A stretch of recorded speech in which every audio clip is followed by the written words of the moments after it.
Impact News na akan na putuk sa political leaders ng na jabagi nga sige tawram say ay na makers and breakers ay na mingthon jaba adu mo program do ni maroy na makers and breakers si tasing na political leaders ng sina yaning da potu na ay di laptop anba aduga yaning ba abu potu na paikhat pa adugumba idea du da ay na kanjaraga putukjaraga makers and breakers ani mingthon jabani lona na sa Impact News ki makers and breakers ki program do na jaga dori basi wangkai assembly constituency dagi hanjan karakter lakhaba adu congress setting MLA mo oberam bane adu handa congress thadukla matungda BJP da changnaba matung BJP gi aspirant candidate amoina wangkai assembly constituency dagi hojik phawbudi songthokani mikhal thenggani haibagi adugumba candidate tuni yamna saknairaba political leader amane uncle ihanana and uncle good morning haijari ngasigi Impact News ki makers and breakers ki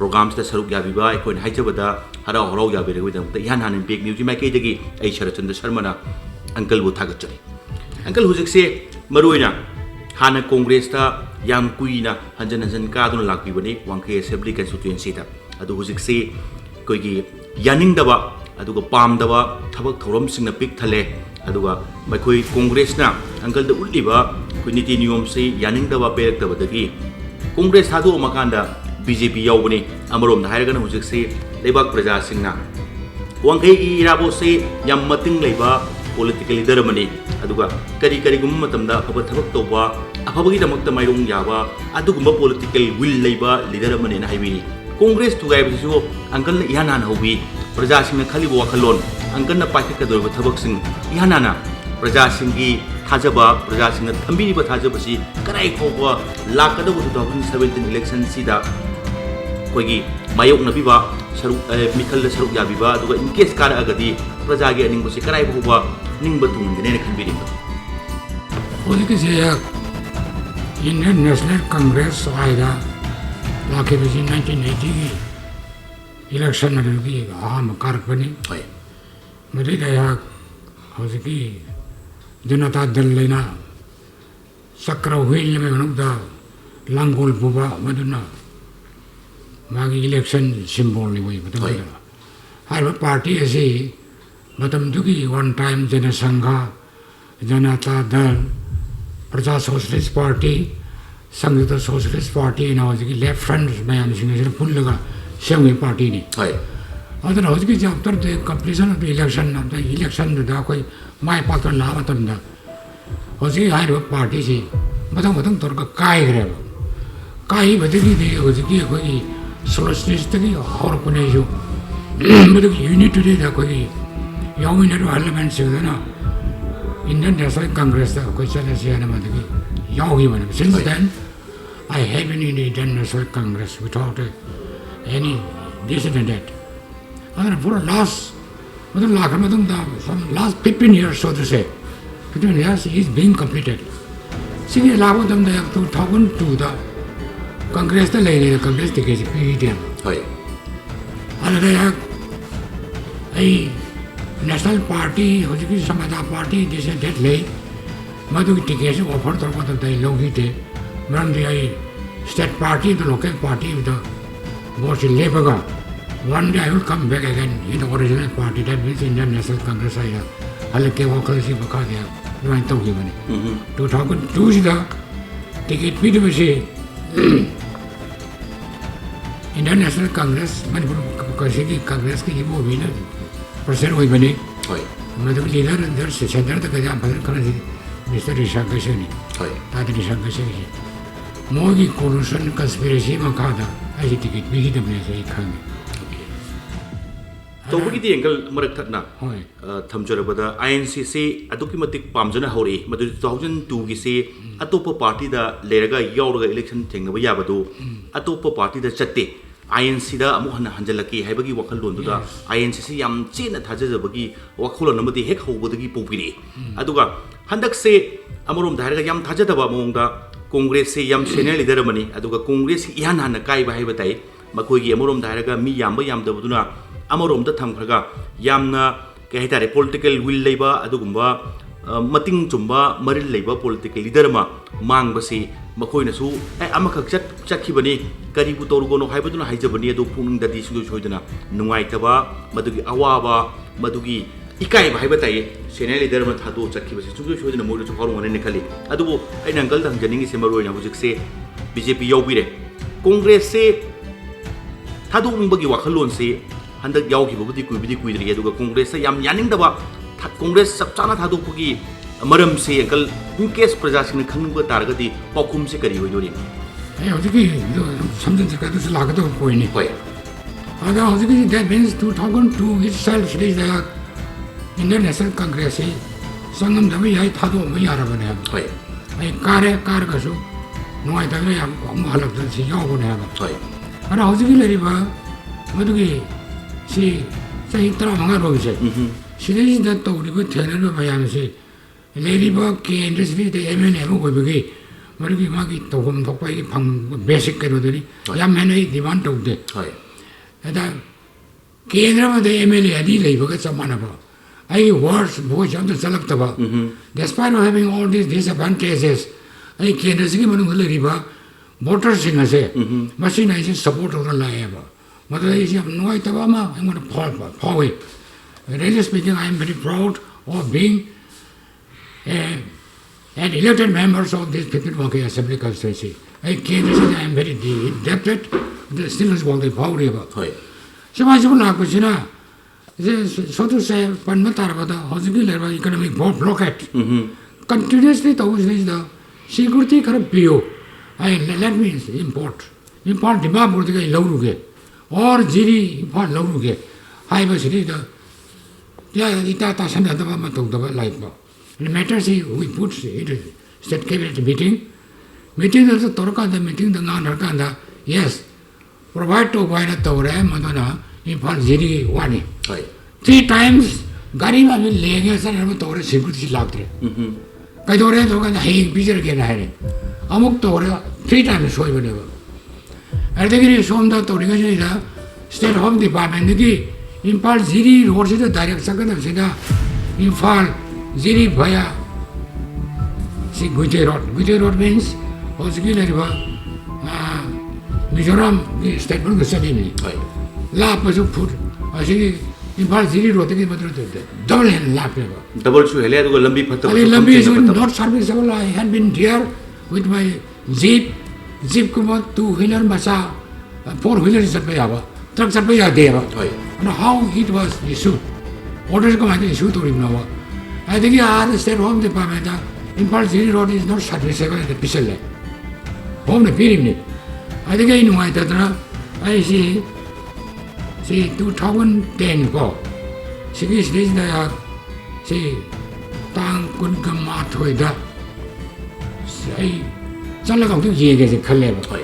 I did not disclose this. I pressed my one corner of a crab. Can I go to say, no, I got in when I know I don't know I quit a one. Why lad?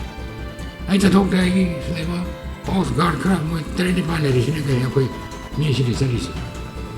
Some kind of question of the Gini away to country. Some kind of the key, Barak told me of got some Sakibada. Other you got the guardian calmly with the Tarafi. And the Kari away, you got the Siemens Victor or Mamma, some one in part labor, Giri. The drivers into the Toka the Tenor Hankana, I got this morning to Lapani. Or come on to Lambishi, and more is one lavina. Got it 3 to another one, picked an half of the soldier. Oh, the current white, everyone had and I'm so lazy and had a parade. What do you to us? You talk on the stranded. There am Gari, my arms, Proloina. I think I am second. I don't quite remember. I said, why yara driver man, Lano Kuratore. In the meantime, all the kids is the Nungang Warams is the state power Pangal and Giri of it. She did get Torga as an IS officer, Amaga, Sigurti, Mam, Torga Garib, and no Tari. No cheating, it is not cheating to me. Very insincere cheating to the peoples of the Manipur. She is essential commodity is import of Draba. देखिए doctor की करेगी oxygen this and that life saving drugs shortage में हम लाभ और तो ꯄꯥꯏꯁꯜꯂꯒ ꯂꯩꯌꯦꯕ ꯃꯅꯥ ꯇꯥꯁꯜꯂꯅꯗꯅ ꯕꯤꯇ꯭ꯔꯦ ꯇꯧꯋꯦꯕ ꯁꯤꯒꯨꯝꯕ ꯃꯌꯥꯝ ꯑꯁꯤꯃ ꯂꯩꯈ꯭ꯔꯦ ꯑꯗꯨꯗ ꯑꯩ ꯁꯤ ꯄꯣꯔꯦ ꯈꯣꯠꯂꯦ ꯃꯗꯨ ꯖꯦꯂꯁ ꯑꯦꯟ ꯑꯦꯝꯕꯤꯁꯟ ꯗꯤꯁꯦꯟꯗ ꯂꯩꯔꯝꯒꯅꯤ ꯈꯜꯂꯤ ꯑꯩ ꯃꯗꯨ ꯑꯥꯏ ꯗꯣꯟ ꯊꯤꯡ such thing will come and halapwa the Portland is the first station where I was welcomed by a groups of tribals there. Then they was given a card of la question upon try to up to Bazar of the Kong, but it's a found there. Haiti Mayam Singna Sagi to but home say people get a mukta things in the Kalakanda. Kingaragi and Sunkuropa, political leader money, political leader Katanatana, Mazagi Asingba, leader Duni Hadina, Praja Sinkina. Haraugi welcome to Uduni. Amarom the heading Kalmase, Wigi, strike to river, economic blockade, impose to river Singduga, Yasanavara issue Natava, Aduga, blockade to Manung to the essential commodities sing say state Kitarka, lady sing say, Pusanbangambagi will label Sunatava, Hibani and Kalno Tambi Wapum say. Aduga Sagi, Posakalina, Laxan Simaruina, Ishagi Yanindava, Ishada Pinja of Haitaradi, Congress Kiwigi, the Wangi Assembly Constituency, MLA Ali Labelong Hectobogi. Yamna Pajadaba Sajat Sound Ubi Readuga Adu Katanatana Lanai Katanatana Praja Singi Manipur Praja Singi Tasing Kalakanda Tabak to Wungamba Adus Woy the Baduda I the animal music and I the Lebaki Tongamba Aduga Isagi on the Yangugasu Wangai Assembly Constituency Emilia Lene Badona Yamna Momarin Jumdava I the Gaitare Etisut to Kale Baduna Uncle the Pin the Bagi Achoko Maramaduni have been able to in course of appointment and any shortage here, so for example, transformer ya regalone. I repeatedly request of them the transformer to install to there. Only some officers they also advised to the process just to go direct to Henry and let him speak, then we will provide. I know more whatever. Okay. I don't talk about Mataki. Could the moment be one? Sana Sadan Sumla. Other man later. Today, I get to know confrontation. Only this, I send the Tonaba, Matonaba later. For example, Hosiki, Lady is the CLP meeting the Tomatona, the Mai, machine teacher, and the Canada Toji, or may assume the Miami Yori, or the Singamba, inner line partner system, the Matanga, and the Wadamasi, Cousin Kanasi, Masipum Pati, Kote, Tokanda, and the Ham the Manipur regulations of visitors. Tenants and the Migrant Workers Bill 2015. That was passed on 16 March 2015. I house of the debate away was a select committee on the Tadashe. Under Maramoda, in this regard, I wrote a letter, an article, and published in Sangay Express. There is the phone of the must be devoted over. As Kudaman Permeonico. Sigma Mayam. I think Matamatu Dog, I say consumer affairs, I see discredit Tonava, I think Yamama Tonava, consumer affairs by the pair or a hand in Mukumba. But it is a question of collective responsibility of the government with Tokudamne, or the Mayan the government, for nothing never, so neither about it. Other Mayam no later. I think in black market over Corpa, Mayam never. Black market over see, I couldn't hear the P. Here, Pire machine, pressman your me, photo your me, mummy your me, quarter number your me, murdering pocket pub, you see, 10 silks drum container, this and that. I am doing your river. They are employees. Second and see, my amp to Pideca, Laxaning was see, but those Laxaning was Maruina. Congress see Lanago of whom the Su, Nungahandawa, plus Levaki away shooting the Su. Handa Badoma Toba, Tabot Ninting by Kapangam. So that is why I'm Madam Manini and Latamisi. I do already say, Laxaning was PJP the Aure. Was it Manda Tan, you see, was usually couldn't blockade Kikari, economic blockade Kikaram issues may be anything. I did any issue where I do blockade Kikari, Munjang was it lady. Plus, like I say, I'll pig issues, Pung Pung Sana, Budi Pukalamaga, Tobuding on the Podam. Laxaning welcome the in case BJP the Hujik BJP candidate about Chuchu in the Oren have the Yam set Pataza Bum later. Like for the BJP Sarkar by Renakale, high river state is using things here. Karam Karamahana Pika can be Aduga, Shumjo Hodina, Singati Tomi have his uncle, any kind of insurance, people and be Rajan uncle. I would be hygiene. Namang on the weather, that is another thing. Okay. Will a target will live on top of first, Manipurgi territorially integrity under the so-called framework agreement, Madam Putu, young Neva. सिगी मतदान खितंग पंजनिंग मत framework agreement से हजिकी 7-8 times तौग्रे लेकिन इन्हें सेना IM तो ना तो मतलब इंसर्जेंसी हिल बेस वैली बेस लेकिन सिंह गवर्नमेंट ऑफ इंडिया का not only state government India का मसीकी तौर पर याम शांग पीरियड है वो since 1972 तक मसीकी तो उधर मसी लाखी पर कहना पीरियड है मैंने वो मसी लामा तो ना 8 times मतलब इंटरलोकुटर से ऐसे ऑस्कार फर्नांडिस कांग्रेस की हुई ना देन है तो कि मतलब कांग्रेस की रिजिम से लोग रखा ना बीजेपी लिट तो कुछ ना ला का ना वो ये ना रिव्यू है ना इसी ना सी लागू तो it is not question of BJP Congress की जो मसी ला कर कांग्रेस आना होगा लाम नहीं बने मतलब हो सके तो करक इलेक्शन में याद है कांग्रेस से जो जाम शान ला है करक इलेक्शन में हम दे याद है वो ऐ वो ना सिर्फ से मतलब याद है वो हाँ ना कोई स्टेट से की मनुन था लेकिन वो मैं यहाँ से integrate तो रहा है morally we are integrated already वो इधरी है करीब वो ना को तो हम सब कुकी की उसकनी नागा की उसकनी सीरू की उसकनी मिजो की उसकनी बेटे की उसकनी स्वान तो लेगा सियाक तो भी यार वो है सी हानत पर वो हम भी करेंगे दादा that is first कोई sentiment ऐसी emotional integration is first to be established. See, Kyoto no hono kada never. And some political parties on the eve of the election, kari makar local issue na the sandok na vote ka no hono ma. Kara sandoki ma do. Andar kuch lagna after the accumulation all these ideas and thought. See, some praja se ni wakala na chalega.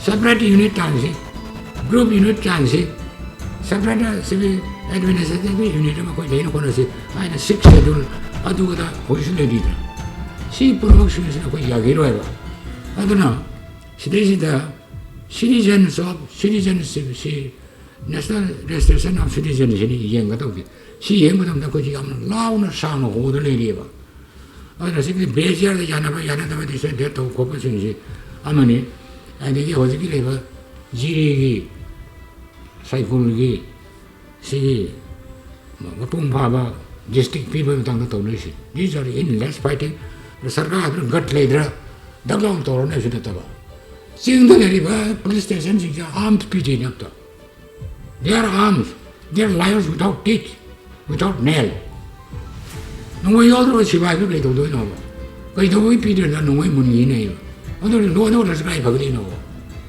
सिवा में हो में हम ले Riva first लेकिन मचाक सिंगी एक कोई conflict होता है at the same time एक कोई through NGOs दरिवा सिंग political parties खंग दे social organizations club डों निपी की संस्थान करके ले सिंगी कुछ आंदा एक कोई ना integrate होता है integration एक कोई cultural integration moral integration emotional integration after arriving to that target we can start all these things series the BJP में भाई कांग्रेस में भाई territorial thing तो वो तो हम करीब सिर्फ लम्बा तो कोई at the cost of anything कोई तो रोए जाए कांग्रेस ने तो भाई है वो तो this time BJP से तो भाई रही है सीधे तो बस स्लोगन तो बस टीम ने तो बुतो सुंगान ना बमाली मसी भाई दी काउंट होने है दी हाई द दम लाई अदुगा मसी हंजन हाई रंग मार्क ने स्वाई की पोसिडी सुंपंग हाई बदुनी तसेंग ना पुलहन गे तसेंग ना नुक्सी चैनल लेन गया रही इमोशनल इंटीग्रेशन दोनों मथौ गाड़ी से अपने